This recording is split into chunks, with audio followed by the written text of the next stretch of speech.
ஆக இங்கே யூபிஎஸ்சியின் ஊடாக தேர்வு செய்யப்படுகின்ற ஐஏஎஸ் ஐபிஎஸ் அதிகாரிகள் தான் இந்த நாட்டுடைய டிஜிபியாக, ஏடிஜிபியாக, உளவுத்துறையாக, சிறைத்துறையாக தலைவராக, தீயணைப்புத்துறை தலைவராக, விஜிலன்ஸ் டிஜிபியாக, சிபிசிஐடி டிஜிபியாக, சென்னை கமிஷனராக, இன்றைக்கு புறநகர ஏனைய மாநகரத்துடைய கமிஷனர்களாக 80% தமிழர்கள் அல்லாத வடநாட்டவர்கள் இந்த பதவிக்கு நியமனம் செய்யப்படுகிறார்கள்.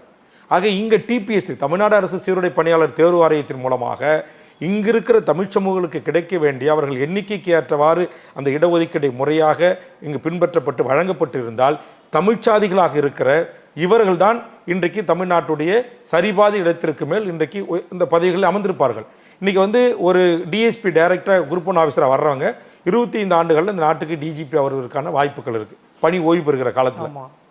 இன்னைக்கு தமிழ்நாட்டில் ஒரு பெருத்த சமூகம் வன்னியர் சமூகம். ஒரே ஒரு டிஜிபி ஓய்வு பெறக்கூடிய ஒருவர் கூட அந்த சமூகத்தில் வரல.